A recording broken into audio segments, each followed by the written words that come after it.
అమరావతి రాజధాని అంశంపైన ఏపీ రాజకీయాలు మళ్లీ హీట్ పెంచుతున్నాయి. నేడు నిర్వహిస్తున్న ప్రత్యేక శాసనసభ సమావేశంలో అమరావతికి చట్టబద్ధత కల్పించే తీర్మానాన్ని ప్రభుత్వం తీసుకొచ్చింది. ఈ కీలక సమావేశాలకు వైఎస్ఆర్ కాంగ్రెస్ పార్టీ హాజరు కాకపోవడం రాజకీయంగా చర్చనీయాంశమైంది. ఇప్పటికే అసెంబ్లీ సమావేశాలను బహిష్కరించిన వైసీపీ ఈ తీర్మానాన్ని అసెంబ్లీలో కాకుండా పార్లమెంటు వేదికగానే ఎదుర్కొనే వ్యూహాల్లో ఉన్నట్లుగా సమాచారం. ఈ సమావేశంలో ఆమోదం పొందిన తీర్మానాన్ని పార్లమెంట్లో ప్రవేశపెట్టే అవకాశం ఉండగా అక్కడే తన అభిప్రాయాన్ని వెల్లడించేందుకు వైసీపీ సిద్ధమవుతుంది. అమరావతి ప్రాంతానికి తాము వ్యతిరేకం కాదని స్పష్టం చేస్తున్న వైసీపీ రాజధాని పేరుతోటి జరుగుతున్న అవినీతిని ప్రశ్నిస్తామని చెబుతోంది. దీంతో అసెంబ్లీ బహిష్కరణ, పార్లమెంట్లో పోరాటం అనే కొత్త రాజకీయ వ్యూహంతో ముందుకు వెళ్తున్న వైసీపీ అడుగులు ఇప్పుడు హాట్ టాపిక్గా మారాయి.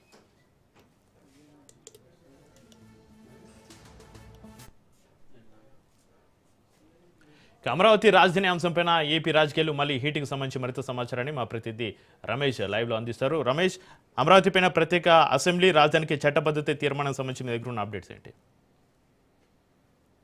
ప్రధానంగా ఈ రోజు ఏపీ శాసనసభ ప్రత్యేకంగా సమావేశమైంది. అమరావతి రాజధాని అంశానికి సంబంధించి, అమరావతికి చట్టబద్ధత కల్పించే అంశానికి సంబంధించి కొద్దిసేపటి క్రితమే ఏపీ శాసనసభ ఒక తీర్మానాన్ని కూడా చేయడం జరిగింది. అయితే ఈ రోజు జరిగినటువంటి ప్రత్యేక శాసనసభ సమావేశానికి కూడా వైఎస్ఆర్ కాంగ్రెస్ పార్టీ హాజరు కాలేదు. గతం నుంచి కూడా వైఎస్ఆర్ కాంగ్రెస్ పార్టీ శాసనసభ సమావేశాలకు హాజరు కావడం లేదు. జగన్మోహన్ రెడ్డికి శాసనసభలో ప్రతిపక్ష నేత హోదా ఇవ్వాలంటూ వైఎస్ఆర్ కాంగ్రెస్ పార్టీ డిమాండ్ చేస్తుంది. ఈ డిమాండ్ తోనే శాసనసభ సమావేశాలను బాయ్కాట్ చేస్తూ వస్తుంది. ఇక ఈ రోజు జరిగినటువంటి సమావేశాన్ని కూడా వైఎస్ఆర్ కాంగ్రెస్ పార్టీ బాయ్కాట్ చేసిందనే చెప్పుకోవచ్చు. ప్రధానంగా ఈ రాజధాని అంశానికి సంబంధించి ఈ రోజు శాసనసభను ప్రత్యేకంగా ఏర్పాటు చేయడం, అంతేకాకుండా అమరావతికి చట్టబద్ధత కల్పిస్తున్నటువంటి అంశానికి సంబంధించి తీర్మానం చేసినటువంటి నేపథ్యంలో రాజధాని అంశం పైన వైఎస్ఆర్ కాంగ్రెస్ పార్టీ స్టాండ్ ఏంటి అనేది ఇప్పుడు కూటమి నేతలు ప్రశ్నిస్తున్నటువంటి ఒక ప్రశ్నగా కూడా మనకి కనిపిస్తోంది. ఎందుకంటే రాజధాని విషయంలో వైఎస్ఆర్ కాంగ్రెస్ పార్టీని మొదటి నుంచి కూటమి ప్రభుత్వానికి సంబంధించినటువంటి పెద్దలు టార్గెట్ చేస్తూనే ఉన్నారు. ఎందుకంటే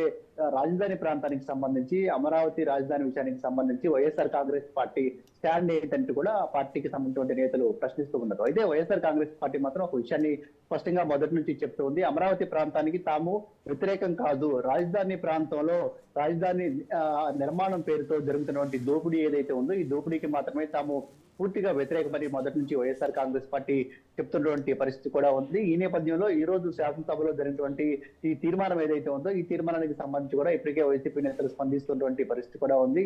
రాజధాని తీర్మానం పేరుతో చంద్రబాబు ఒక డ్రామాకు తెరతీశారు. ప్రధానంగా రైతులకు ఏవైతే గతంలో హామీలు ఇచ్చారో హామీలను ఇంతవరకు అమలు చేయలేదు. కాబట్టి ఆ హామీల అంశాన్ని పక్కదోవ పట్టించేందుకే ఇప్పుడు చంద్రబాబు కొత్తగా ఈ అసెంబ్లీ సమావేశం డ్రామాన్ని ఏర్పాటు చేశారనేది వైఎస్ఆర్ కాంగ్రెస్ పార్టీ చెప్తున్నటువంటి మాట. అదే సందర్భంలో రాజధానిలో జరిగినటువంటి అవినీతికి సంబంధించి రాజధానిలో జరిగిన అవినీతిని శాసనమండలిలో ప్రశ్నిస్తామనే ఉద్దేశంతో శాసనమండలిని ఏర్పాటు చేయకుండా కేవలం శాసనసభలోనే తీర్మానం చేస్తారని వైసీపీ చెప్తుంది.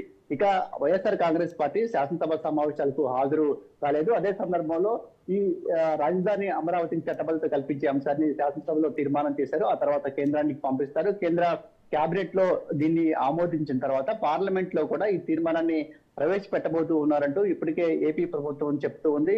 ఏప్రిల్ 2వ తేదీన పార్లమెంట్ లో ఈ శాసనసభ చేసినటువంటి తీర్మానం ఏదైతే ఉందో దీన్ని ప్రవేశపెట్టే అవకాశం ఉందని కూడా ఇటు కూటమి పెద్దలు చెప్తూ ఉన్నారు. ఈ నేపథ్యంలో పార్లమెంట్ లోనే అమరావతి రాజధాని అంశానికి సంబంధించి తమ వైఖరి ఏంటి, తమ వాదన ఏంటి అనే అంశాలను వినిపించేందుకు వైఎస్ఆర్ కాంగ్రెస్ పార్టీ సిద్ధమవుతున్నట్టు తెలుస్తోంది. ఎందుకంటే ఒకవేళ పార్లమెంట్ లో కానీ ఈ అమరావతి రాజధాని చట్టబద్ధత అంశానికి సంబంధించి ప్రవేశపెట్టినట్టయితే ఆ తీర్మానం పైన చర్చ జరిగే అవకాశం ఉంటుందని వైఎస్ఆర్ కాంగ్రెస్ పార్టీ భావిస్తుంది. ఆ చర్చలో ఖచ్చితంగా ఎంపీలు పాల్గొనే అవకాశం కూడా ఉన్నట్టు తెలుస్తుంది. అదే సందర్భంలో ఇప్పుడు రాజధాని అంశంలో ఏదైతే అవినీతి జరుగుతుందో ఈ అవినీతి అంశాన్ని పార్లమెంటు వేదికగా ఎత్తి చూపాలని వైఎస్ఆర్ కాంగ్రెస్ పార్టీ ఎంపీలు కూడా భావిస్తూ ఉన్నారు. మొదటి నుంచి జగన్మోహన్ రెడ్డి ఏదైతే చెప్తూ ఉన్నారో రాజధాని ప్రాంతంలో జరుగుతున్నటువంటి అవినీతి ఏదైతే ఉందో అవినీతికి తాము వ్యతిరేకం, రాజధాని ప్రాంతానికి కానీ అమరావతికి కానీ తాము వ్యతిరేకం కాదు, కేవలం అక్కడ జరుగుతున్నటువంటి దోపిడీకి మాత్రం వ్యతిరేకమని ఏదైతే జగన్ మొదటి నుంచి చెప్తూ ఉన్నారో ఇదే వారిని బలంగా ఇటు పార్లమెంటు వేదిక కూడా వినిపించే యోచనలో వైఎస్ఆర్ కాంగ్రెస్ పార్టీ నేతలు ఉన్నట్టయితే తెలుస్తుంది. గతంలో వైఎస్ఆర్ కాంగ్రెస్ పార్టీ 2014 నుంచి 2019 మధ్య తెలుగుదేశం కూటమి అధికారంలో ఉన్న సమయంలో రాజధాని ప్రాంతం అమరావతిలో పెట్టాలని భావించినటువంటి సందర్భంలో కూడా వైఎస్ఆర్ కాంగ్రెస్ పార్టీ అప్పట్లోనే ఒక స్పష్టమైన ప్రకటన చేసింది. ప్రభుత్వ భూములు 30,000 ఎకరాలు ఉన్న దగ్గర రాజధాని నిర్మాణం చేయండి, అది ఎక్కడ నిర్మాణం చేసినా తమకు అభ్యంతరం లేదని చెప్పింది. అదే సందర్భంలో 2014 నుంచి 2019 మధ్య రాజధాని పేరుతో జరిగినటువంటి అవినీతి ఏదైతే ఉందో ఈ అవినీతికి తాము వ్యతిరేకమని అప్పట్లోనే స్పష్టంగా చెప్పినటువంటి పరిస్థితి. అయితే వైసీపీ అధికారంలోకి వచ్చిన తర్వాత 2019 నుంచి 24 మధ్య కాలంలో 3 రాజధానుల అంశాన్ని తెరపైకి తీసుకొచ్చింది.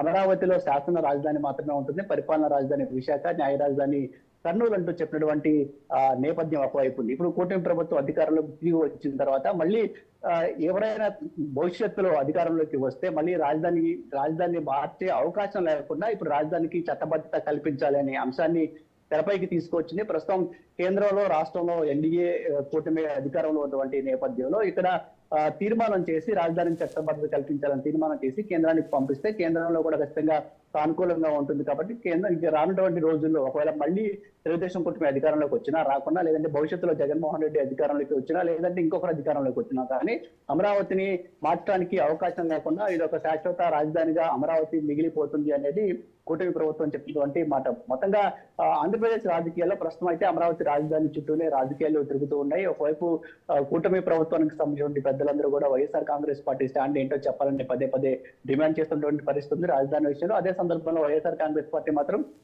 రాజధాని విషయంలో తమకు ఒక స్పష్టమైనటువంటి వైఖరి ఉంది. రాజధానిలో జరిగినటువంటి అవినీతిని మాత్రం తాము వ్యతిరేకిస్తున్నామని చెప్తుంది. అంతేకాకుండా ఇప్పుడు ఏదైతే నిర్మాణాలు చేస్తూ ఉన్నారో ఈ నిర్మాణాలన్నీ పూర్తి కావాలంటే మొత్తం 1,00,000 కోట్లకు పైగా ఖర్చు అవుతుంది. ఒకే చోట ఇంత పెద్ద ఎత్తున రాజధాని కోసం నిధులు ఖర్చు పెట్టినట్టయితే మిగిలినటువంటి ప్రాంతాల్లో అభివృద్ధి చెందడానికి అవకాశం ఉండదు. అక్కడ ప్రాంతీయ ఉద్యమాలు వచ్చే అవకాశం ఉంటుంది. కాబట్టి తాము గతంలో 3 ప్రాంతాల్లో అభివృద్ధి దిశగా 3 రాజధానులు ఏర్పాటు చేస్తామని చెప్పాము. అయితే మన ఎన్నికల్లో ప్రజలు 3 ప్రాంతాలు వైఎస్ఆర్ కాంగ్రెస్ పార్టీకి కొంత వ్యతిరేక ఫలితాలు ఇచ్చినటువంటి నేపథ్యంలో రాజధాని విషయంలో వైసీపీ కొంత వెనక్కి తగ్గినట్టే కనిపిస్తోంది. అమరావతి రాజధాని చెప్తుంది. అదే అంశానికి సంబంధించి గుంటూరు విజయవాడ మధ్య ఒక 500 ఎకరాల్లో ప్రభుత్వ భూముల దగ్గర ఈ రాజధానికి సంబంధించిన శాశ్వత భవనాలు, అంటే అసెంబ్లీ కావచ్చు, సెక్రటరియట్ కావచ్చు, ఇలాంటి భవనాలన్నీ కూడా నిర్మిస్తే బాగుంటుందనే ఒక సూచన కూడా గతంలో చేసింది. ఇప్పుడు ఇదే అంశానికి సంబంధించి వైఎస్ఆర్ కాంగ్రెస్ పార్టీ కట్టుబడే అవకాశం ఉన్నట్టు తెలుస్తుంది. అదే సందర్భంలో రాజధాని ప్రాంతానికి మాత్రం తాము వ్యతిరేకం కాదు, ఈ అవినీతికి వ్యతిరేకమనే అంశాన్ని మాత్రం ప్రజలకు తీసుకెళ్లే అవకాశం ఉంది. పార్లమెంట్ లో కూడా ఇదే అంశాన్ని అవకాశం ఉంటే మాత్రం వైసీపీ చెప్పే యోచనలో ఉన్నట్టు తెలుస్తుంది. రమేష్, ఇప్పటికే అసెంబ్లీ సమావేశాలను బహిష్కరించిన వైసీపీ ఈ తీర్మానాన్ని అసెంబ్లీలో కాకుండా పార్లమెంటు వేదికగానే ఎదుర్కొనే వ్యూహంలో ఉన్నట్లుగా సమాచారం అందుతుంది. అయితే దీనిపైన కూటమి ప్రభుత్వం ఏం చెబుతోంది రమేష్? ప్రధానంగా ఈ రోజు ఏపీ శాసనసభలో అమరావతి రాజధానికి చట్టబద్ధత కల్పించాలి అనే అంశానికి సంబంధించి ఒక తీర్మానం చేశారు. ఈ తీర్మానాన్ని కేంద్రానికి పంపించాలని నిర్ణయం తీసుకున్నారు. ఈ తీర్మానం కేంద్రం దగ్గరికి వెళ్ళినటువంటి సందర్భంలో ముందు కేంద్ర కేబినెట్ లో ఆమోదం ఉంటుంది. ఆ కేంద్ర కేబినెట్ లో ఆమోదం పొందిన తర్వాత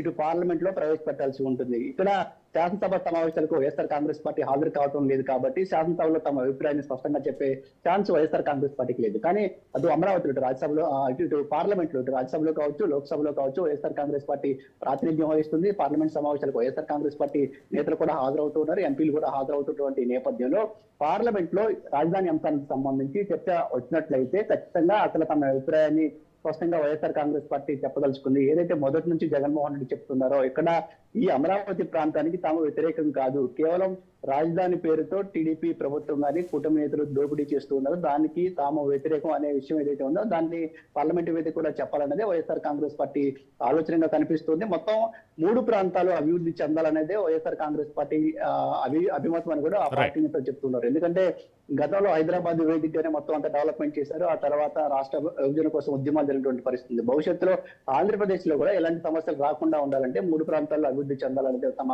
అభిప్రాయంగా వైసీపీ నేతలు చెప్తూ ఉన్నారు. Right, thank you Ramesh.